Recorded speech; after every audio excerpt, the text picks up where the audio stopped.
What's up, metalheads? It's Death Metal Dave in your face here on metalmessiahradio.com. And today, my guest is Rob Urbinati from Sacrifice.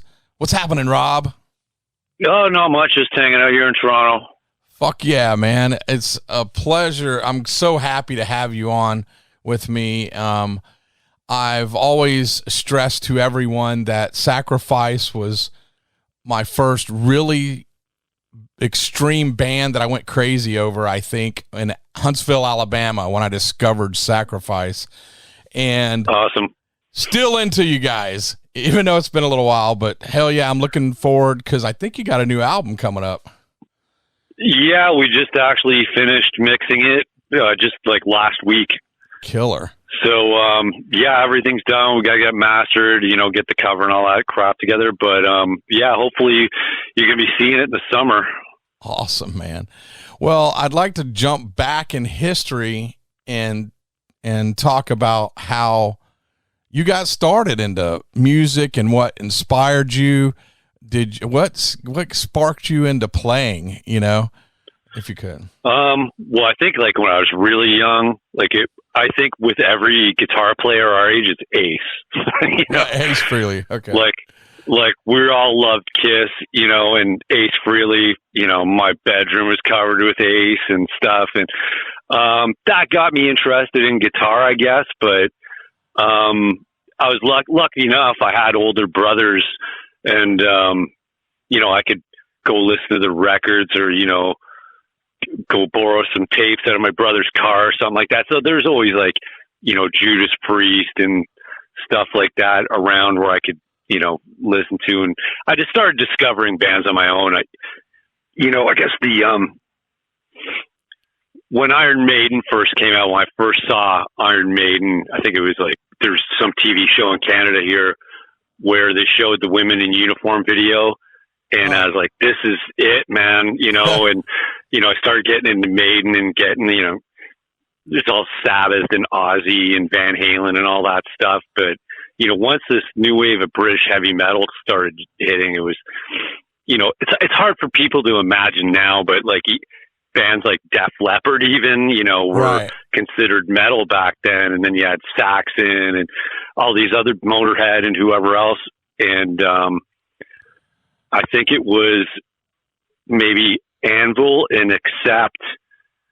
When I first heard Fast as a Shark, we're about the same age. I don't know if it's the same for you, but that was oh my God, this is the fastest song I've ever heard.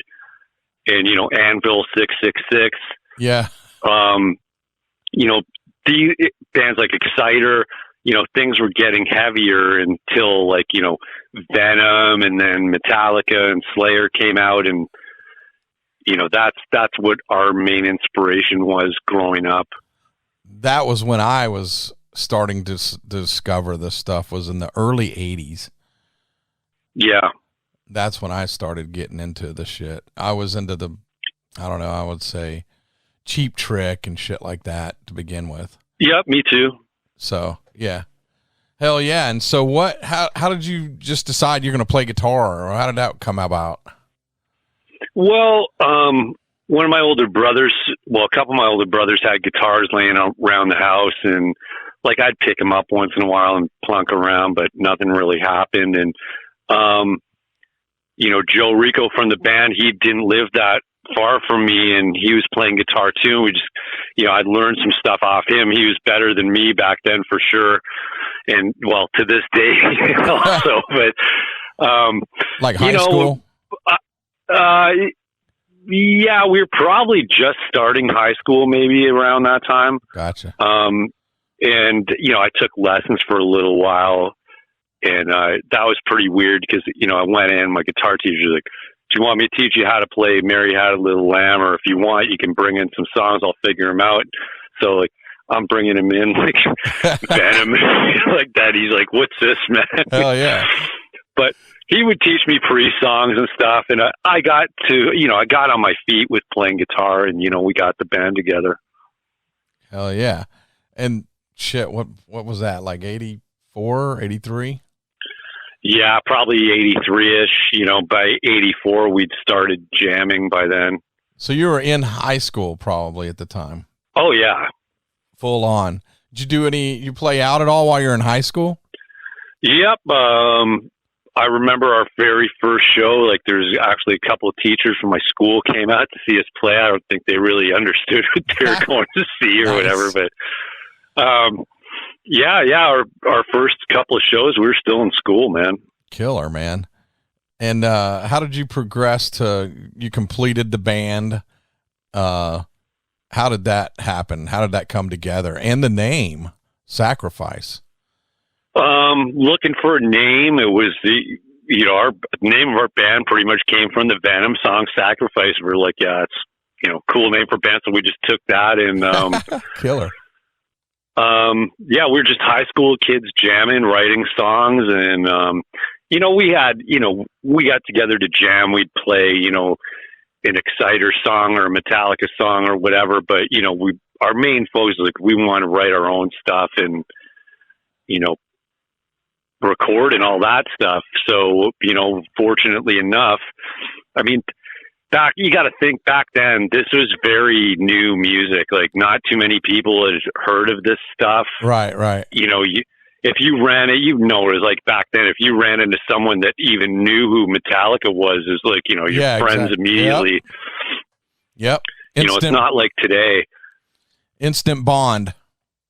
Yeah, because it's very new. So, like, we were the first, pretty much band in the city. Well, I mean, Razor was before us, but I didn't even think that they'd played in Toronto yet by that point. But, wasn't long before we were doing shows with Razor and Slaughter from Toronto and, playing with hardcore bands and all that stuff.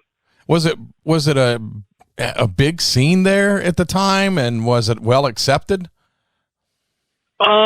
When we first started, I wouldn't have said it was a big scene. There's a few people around who knew what was going on. Like, I remember Slayer playing here. I guess it was the Haunting the Chapel tour. Wow. And there was maybe a couple of hundred people there, but I mean, that was a lot for a band like that at the time. Yeah. And I remember like Merciful Fate coming through and Snow White and, bands like that were coming to Toronto and, eventually Exodus and stuff. And it just started growing really rapidly. Like, by the time we started playing, you could see things were really moving, and there was no, none of these bands were by any means big. Like, right. You couldn't have imagined that Metallica would be as big as they are now. Like, they were, then they're very heavy. Right. Yeah. Pretty extreme band. And like, you could never imagine they'd be this big, or even Slayer or, Anthrax or any of these bands. You could never imagine them getting big. Right. So the scene was growing like it was everywhere. And, so you did the Exorcism. Is that what, I guess that's what thrusted you to get signed? And how did that come about? Yeah. There's a record store here. I guess every city had a record store where people like us would hang out, and there wasn't too many places you could find these records back then. So this store is called the Record Peddler, and guy that worked there, his name is Brian Taylor. He ended up doing that demo for us, and our first 3 records he produced. And he just, we'd started playing. He was in a hardcore band himself, and he used to do demos for hardcore bands and sell them at the record store. So, we were always buying these demos from him, and he asked us, would you guys be interested in doing a demo? We said, sure. And he took us into the studio. We recorded the demo, started selling it. We were just starting to play shows. It worked out. Demos were selling well, and just led to us doing a record with Fringe up here in Canada. Oh, killer. Which turned out to be Torment and Fire. Hell yeah, man. And that changed the world as far as I'm concerned. Changed things for us quite a bit, definitely. Oh yeah. And then did you tour on that at all? No, not really. It was kind of hard to back then. There wasn't there wasn't the infrastructure in place for bands like us to tour yet.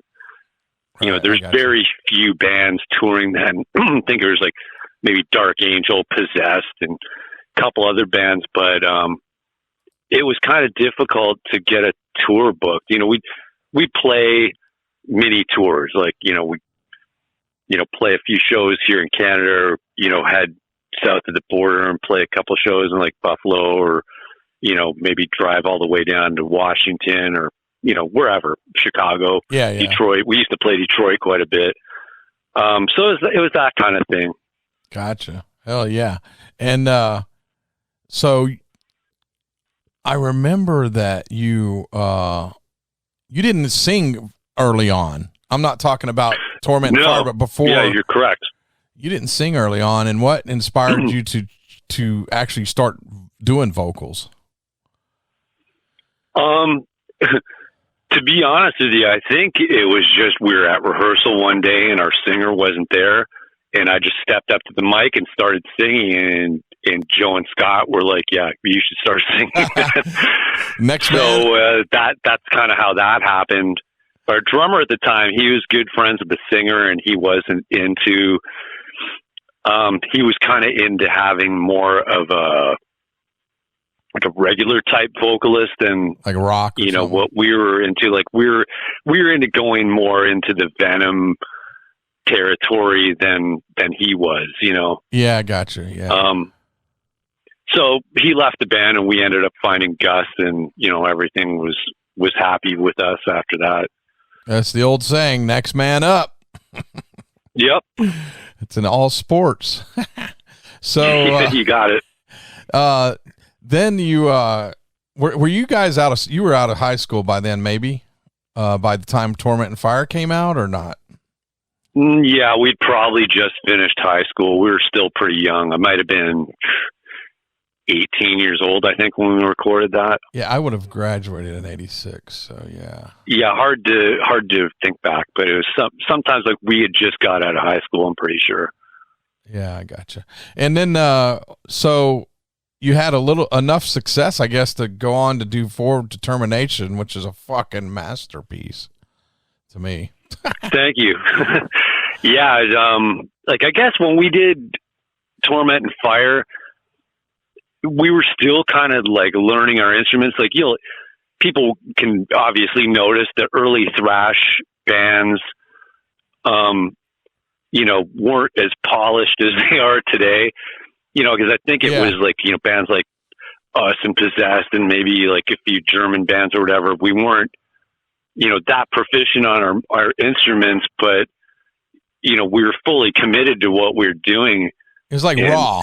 I don't know. I think, it was definitely raw. And I think that's part of the whole thing with those early thrash albums. Like, that's part of the appeal of it, I think. Yes. Because, I mean, even myself, if I'm going to go to listen to Sodom, I'm going to pull out their first EP, you know what I mean? Yeah, exactly. The more raw, old school shit. Exactly, yeah. So, by the time we got up to doing Forward Determination, we'd, you know, played a bunch of shows, and we were really progressing on our instruments and songwriting and all that stuff. And it was almost like we'd come out with Forward Determination. People were saying, like, it's almost like a different band, you know, although it's, you know, recognizable, but, you know, we just come so far that you're more seasoned at playing. Yeah, exactly. And the production's probably a little bit better on that one. Oh yeah, like our first album, we did Torment and Fire. We did it in a basement hobby studio, and I remember we like mastered it onto Beta cassette, like the old Beta videotapes, and, you know, it was very, you know, I don't know how, like, our budget wasn't there to, you know, have you know, a real studio or anything, but by the time we got to that point, yeah, we got into a real studio. Nice. And how how were you coming up with lyrics? What was inspiring you to write what you wrote about in each of these? I think a lot of our first couple albums was just inspired by horror movies, and even, by the time For Determination, we were writing for that, even just things in the news that were scary, like, right. That Chernobyl thing happened, right? Yeah. And there's, you're hearing on the news, there's this nuclear cloud, who knows where it's going to land. There's scary things like that happening. And just like living in Canada, you're in between the world's nuclear superpowers. Yeah, and there's a lot, like back in the 80s, that was a real possibility that nuclear war could happen at any time, Yeah, there's a mask, like a guy in a mask on that. I love that artwork too. Yeah, that whole cover was actually, that was kind of like a composite of different parts of the cover. The actual cover was pretty large, but the record company found when they shrunk it down, it didn't translate well onto an album cover. So I got you. They just kind of hodgepodged it. And, but it looks like an old thrash album, so that's cool. Hell yeah. It worked. That's for sure. So I totally get what you were talking about writing. Now, did everybody participate in writing the music and lyrics? On the first album, I think Scott did a couple of lyrics. By the time we did For Determination, I pretty much did everything, I think, for the lyrics, but we were all involved in, like, we were writing songs at Jam, get a boombox, right, with a cassette and record our songs, so we wouldn't forget them and stuff like that. But yeah, we were all involved in putting everything together. Hell yeah, man. And then you did Soldiers of Misfortune, and that was actually a couple years after. And I guess you didn't really tour on Forward Determination either, did you? No, I can't even remember what happened there. We had a couple of tours about to happen, it looked like, but things at the last minute, plug would get pulled, and so we were doing the same kind of thing. We're playing the odd festival here and there, right? But mainly just doing like little mini tours and playing locally quite a bit. So, and then you did Soldiers of Misfortune, and was that still with the same label? Fringe Prod, I guess it is, right? Okay, yeah. Yeah, but I think we in the US, I think Metal Blade had a subsidiary label. Gotcha. I can't remember what it was called now. But by the time Soldiers of Misfortune came out, that was like directly Metal Blade had the license to put it out.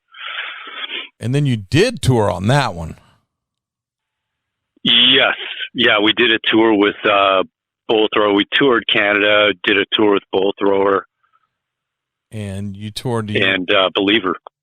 Yes, you toured the US, and that's when I remember seeing you here in Tampa. Me and actually Trevor from Obituary, he was a huge Sacrifice fan. I remember actually Trevor was letting me hear the new Obituary at that time, I think. Yeah, it always sticks out in my brain that me and Trevor were standing in the back, and you come out and you're wearing a fucking Lightning jersey. A Tampa Bay Lightning jersey. It's like they didn't even have a team yet. No, they didn't. I remember like it wasn't. No, I just found like it was an expansion team, and I can't remember where I was, but yeah, they had Tampa Bay Lightning. I was like, cool, new expansion team. Grab the shirt, so yeah, I'd wear it down in Tampa for sure. Dude, it sticks out in my brain. I remember that like it was yesterday, and I think I remember you saying "Welcome to hockey" or some shit, because we were getting the team, and it was just fucking awesome. And I think everybody loved that, that you were wearing the Lightning. Yeah, it was jersey. pretty well. It was blowing us away in Canada too, because Florida is a pretty warm climate. You wouldn't have thought that hockey could survive there, but I mean, Panthers and Lightning have been, great teams for a long time. You know what we say here? Fuck the stinking Panthers. We can't we can't stand the Panthers. That's our rivals, It's always Lightning, and they always fucking kick. They do so well, man. I mean, once again, making the playoffs, but they're out. Is Toronto still in? No, they're gone. We got beat by Boston, so actually the Panthers are playing Boston right now. I'm kind of hoping. I know you probably hate this, but I'm kind of hoping the Panthers take out the Bruins. So I know once the Lightning's out, I'm done, man. I mean, I would probably root for Toronto just for you guys, And it's been a long time for us. We're about due. What's funny is that we mentioned this. David Austin, we talked before we started the interview about Nasty Savage, and you said you remember Nasty Savage from way back when. I think they did a little tour up in Canada too with like Slayer and Destruction and some Well, actually, funny you mentioned that. I think the first like real festival in North America happened in Montreal. I think it was called World War III. Yes, and it was. I can't remember who was playing. I think Destruction, Nasty Savage, possibly Celtic Frost. Yes, I think they were one of them. Yes. There's a couple other bands too. I can't remember, but that was a big thing back then. Hell yeah! And to bring all these bands together in Montreal for this festival is crazy. You're quite a ways from Montreal though, right? Yeah, it's about a 5-hour drive. Did you happen to go to that? No, but I knew a lot of people who did go, and actually the next festival they had, we played that one. That one was called No Speed Limit Weekend, and we played that one. Cool. And the reason why I brought up Nasty Savage is because I actually talked to Gus through Messenger every once in a while, not all the time, and we chat about the old school days. Speaking of which, on the Soldiers of Misfortune, I still have the post. You gave me a poster. I still have it from that tour. Oh, really? Soldiers of Misfortune. It's hanging on my wall over here. I'll send you a picture later. But tell you the truth, I got one hanging up behind my bar still. Nice. Hell yeah, I got it right here. And if it wasn't cardboard like material, I would bring it to Maryland Death Fest to have you guys sign it. Of Gus wasn't on the tour, but he was on the album. So, and But funny thing is, me and David Austin, guitarist of Nasty Savage, well, he's not in Nasty Savage anymore, but me and him went to a baseball, the first weekend of the baseball, and the Rays were hosting the Blue Jays. And so I messaged, we were messaging Gus, and lo and behold, the Rays get their ass stomped by the fucking Blue Jays. Jesus Christ! While we were there, but I had enough beer. I had enough beer in me not to worry about it too much. But I'm not an angry sports fan when they lose or nothing. I'm not that passionate. I love sports, but I don't get crazy like that when they lose. Yeah, I've mellowed in that regard quite a bit over the years. I'll tell you somebody that's crazy, not crazy, but very passionate is the word that I use. Trevor from Obituary. Man, you can't take him anywhere. He gets fired up. Oh, man. Yeah. At our team, our own team. Well, I mean, Gus and I usually rehearse on Sundays, so it's like right after a Leaf game on a Saturday, and we get pretty pumped. Talking about the game the night before too. Yeah. So speaking of that tour, and it was at the Ritz here in Tampa, and it was pretty close to sold out, if not sold out. And those were the good old days, the heyday of Tampa and Tampa metal and the scene. The very next night, I remember me and Trevor, I lived in Lakeland at the time, which is in between Orlando and Tampa. Trevor went to my house, and then we brought a little crowd to Orlando. And I remember going in there going, what the fuck? It was like a dead crowd. I don't know if you recall that, but then. Do you remember the name of the club? FBI, Fairbanks Inn. And we went in there, and I remember because it was such a small crowd, and we had met you and partied with you the night before, and then we saw you. We came there early and hung out a little bit, and then when y'all played, we were right at the front of the stage, me and Trevor and our people from Tampa and Lakeland, and I want to say there might have been 50 people there, but it wasn't a very large place. But we were disappointed in the Orlando scene, which we always were back then. They didn't really fill out. Maybe people went to Tampa, I don't know. But so I remember us screaming out some older songs, and you were like, well, these aren't on the set, but hey, we're going to play this for you guys since you want to hear it. It was fucking great, dude. Yeah, we used to do that once in a while.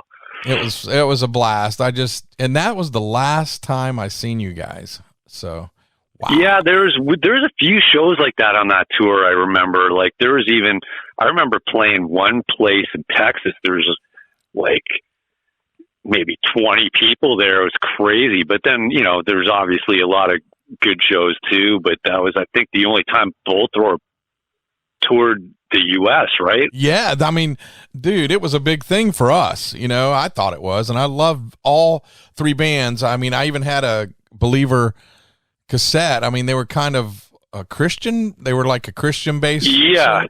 Yep. What's funny is I remember the night we were hanging out in Orlando, and we're drinking beers outside. And I think a couple of the Believer members were drinking beers with us. And I was like, well, hold on a second. Oh, hell yeah. We used to drink beers with those guys all the time. I was like, I thought y'all were Christian. Like, we got along really good with Believer, man. They were, we were a lot of similarities between our bands, right? And, we got along with those guys great, man. Like, I'm sure if I saw Kurt Bachman tomorrow, it would be like no time had passed. I haven't seen him in probably 20 years, but, we became really good friends with those guys. Fuck, I'm going to have to play some Believer now for this show. Hell yes. Yeah, they're a killer band, man. And Bolt Thrower. And so... Oh, yeah. So I guess that was a pretty successful tour, but did you just do the U.S. or did you do Europe as well? No, that was just a U.S. tour. Gotcha. And it really... Then I guess you took another couple years and you wrote or did recorded Apocalypse Inside.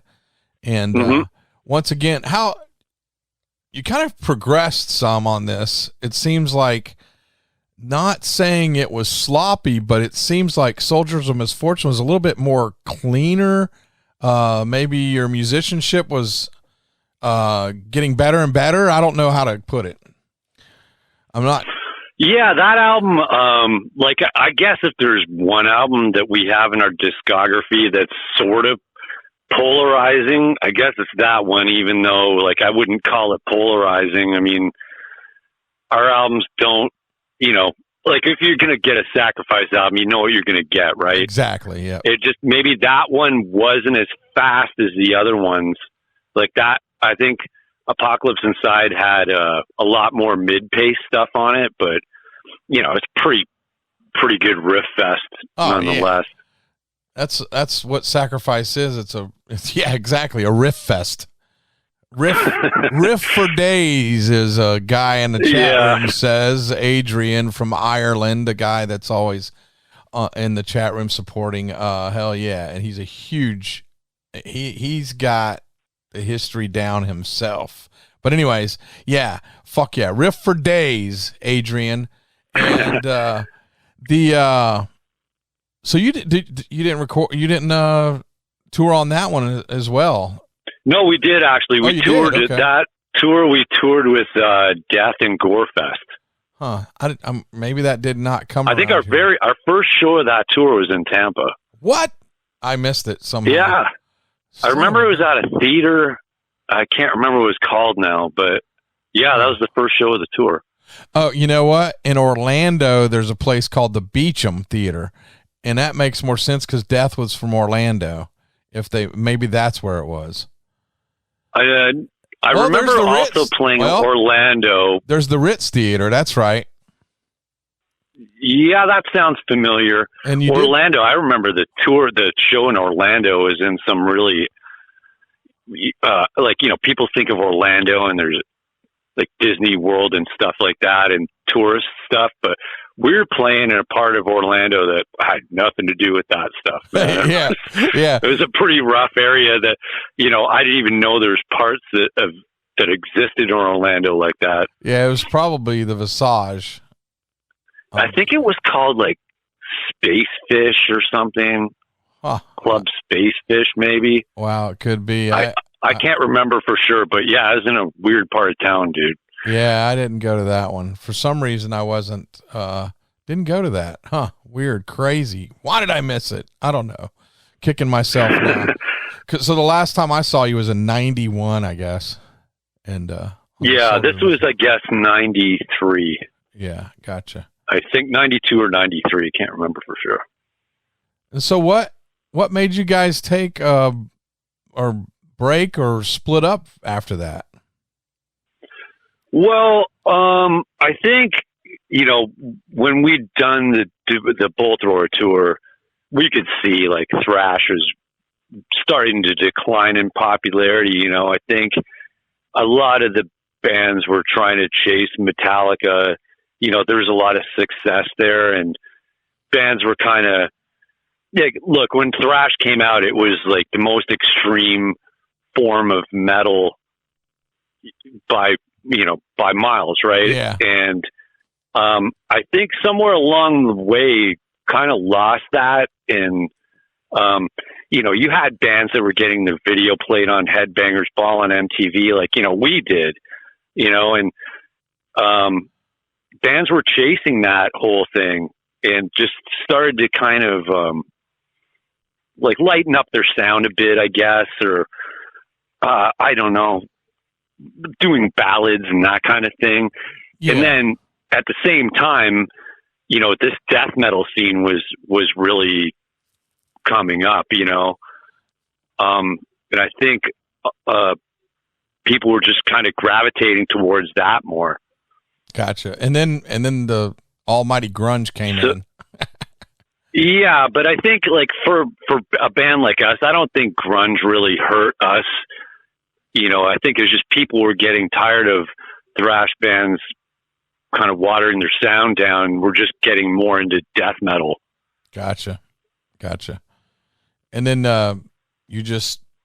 what made you say, let's hang it up for a little while? I guess it was just, you know, we could see like, you know, things weren't getting, you know, we were used to things going on and, you know, we were going,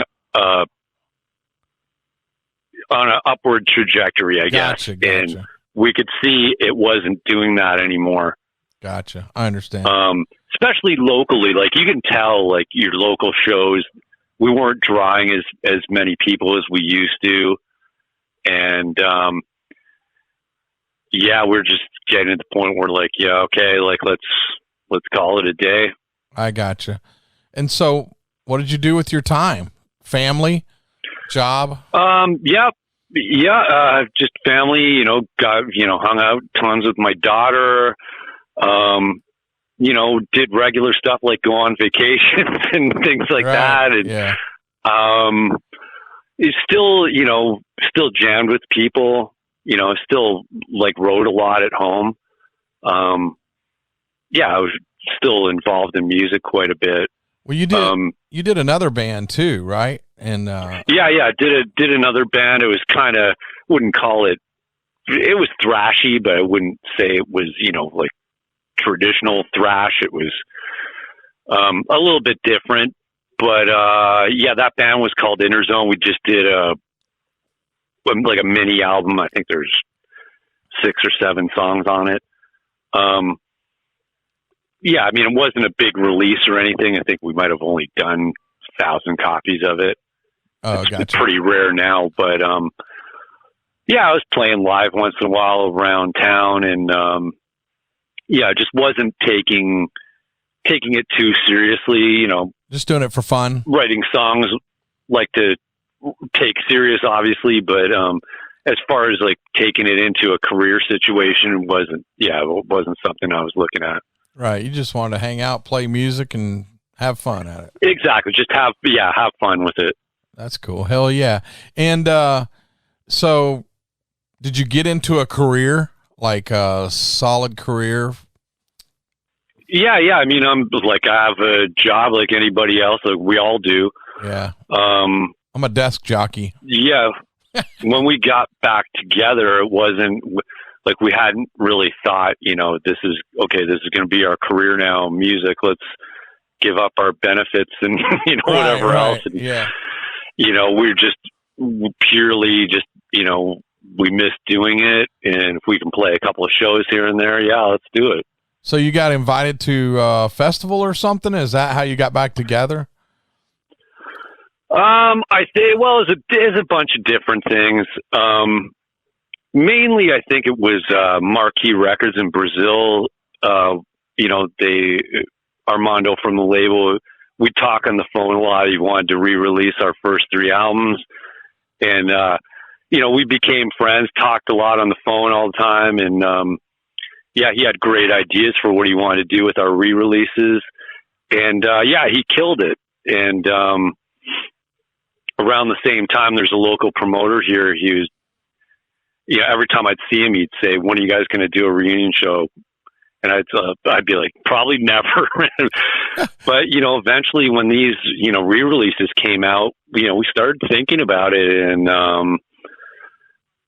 we eventually did do a reunion show here in Toronto. We just said, fuck, let's just keep going. Hell yeah. And then what made you decide to record a new album? And I think it was after we did that reunion show.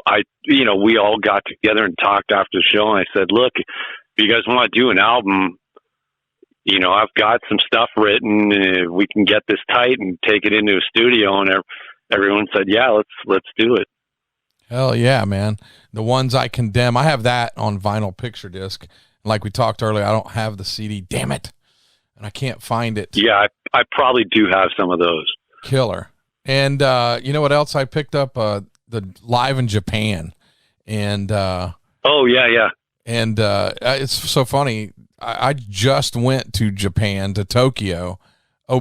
Ironically, Obituary played there. So me and my buddies were like, let's go to Obituary's playing. Let's go to Japan. And we made a trip of it and loved it, man. They're nicest fucking people there. And, I love Japan so much. Yeah. I mean, we would go back there to play anytime. Yeah. People are great there. I mean, I always say when you come home from Japan, you're almost embarrassed at how people behave here in North America. Yes. Right? Yes. Yeah. Because people are just so nice there. So, there's no one waving their arms around, yelling in the street there ever, right? People are always, relaxed and calm. You get on the subway, there's no one yelling and screaming or loud crap. Everyone's just, no talking. Chilled out. And there's no talking. Yeah, exactly. That's the rule. Yeah, it's just a peaceful place to live, man. Yeah, it's like I was telling my buddy, when we got there, I was like, listen how quiet it is on the street. It's so safe. Yeah, it's Tokyo's You can be in the sketchiest part of town and you're going to feel completely safe. Yeah, there's nobody walking down the streets like in Tampa or New York or Toronto going, yo, Adrian. It's, they're not doing that shit. No, absolutely not. The craziest thing I thought was the vending machines everywhere. Yeah. In the alley. Yeah, it's kind of cool alley. that you can just, yeah. I loved it. Anyways. Yeah, it's kind of cool. You can just go in a vending machine, grab a beer if you want. Yeah, it was great. So, yeah, that was a good experience. And, yeah, I have that. I'm going to play something from all of this shit. And I have to, for sure. And I'll also play some Interzone and Believer and Bolt Thrower. And I guess I got to throw some Death in there now. Oh, yeah, absolutely. Why not? So, yeah, and now what we talked about earlier, shit, you got a new album that you're going to have coming out later this year. Yeah. Yeah. Do you have yeah, sorry, go ahead. I was just going to say, can you tell us a title yet or anything? We're looking at probably calling it Volume 6.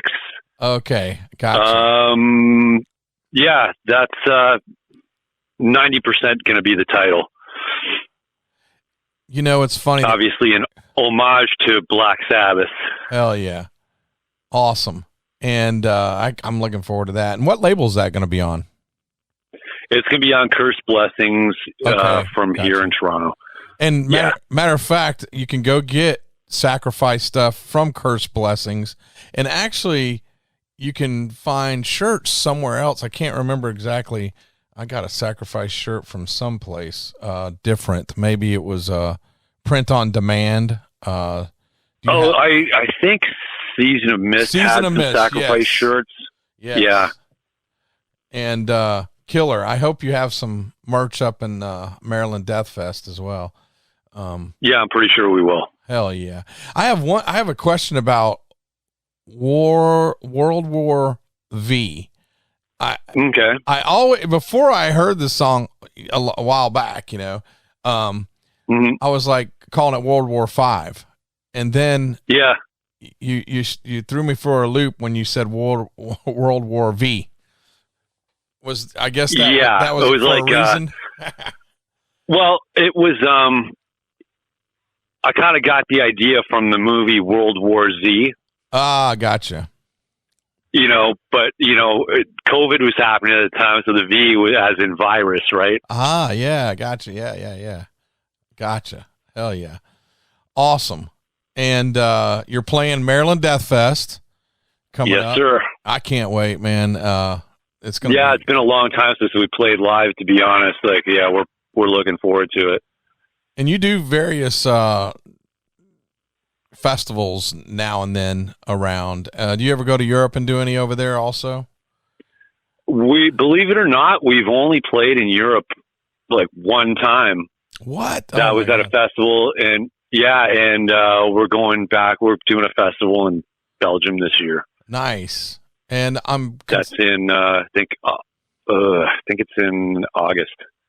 Huh. Crazy. Awesome. And I also noticed you're playing the California Death Fest. Yeah. I might actually be at that one.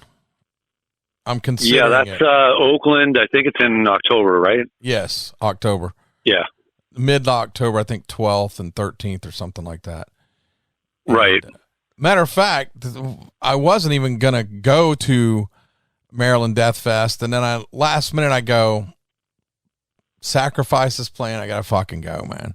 And so I looked, I found the Saturday tickets were still available, and then I was like, well shit, if I'm going Saturday, why don't I go another day? But then when I went to go buy the other tickets, they were sold out, and now all of it's sold out from what I understand. Damn. So yeah, the whole deal. But I will definitely be there on the Saturday, and we're flying in Friday night. I don't know when you guys come in, but hopefully we get we're coming in, I think, Friday afternoon. Killer, man. I'll message you guys, and maybe we can get together for a beer or something. And my buddies from Monstrosity just got added to Friday also at the Power. Cool. Play. Yeah, definitely get in touch, Dave, and we'll get together, man. Fuck yeah, man. What else you got planned in the future other than California Death Fest in Europe, Belgium, and you got the album coming out? Yeah, that's about it. We're just looking forward to everybody being able to hear this album. We've worked really hard on it, man, and it's, we're all really proud of it and happy with it. And, we at this point, we just can't wait for people to be able to hear this finally. What's also cool as fuck is that you have the 4 original recording members from the first 3 albums. And that's fucking awesome, man. And I get to see it again. I mean, first time for me. I know. It's like, we actually looked into this a few years ago, and one of us said, are we the last band with all original members from much. The classic thrash bands? And turns out, we are. It's pretty much so, yeah. That's fucking awesome, man. And fuck yeah, that's killer, man. And it's pretty mind-blowing to think about it. Yeah, because these days, you've been around since the mid-'80s. That doesn't happen, man. Yeah. No. It does not happen. Well, I mean, we broke up, too, for like 17 years or so, but, we're still out there. Hell yeah, man. All right, Rob, I really fucking appreciate it. Thanks for joining us here on Metal Messiah Yeah, I Radio. appreciate it, too. And I'm looking forward to having a couple beers with you. And yeah, absolutely. at We'll do Maryland that. Death Fest and California Death Fest in October. Fuck yeah. All right, Rob. Cool. Thank you, brother. Yeah, Dave, thanks, man. All right. See ya. Cheers.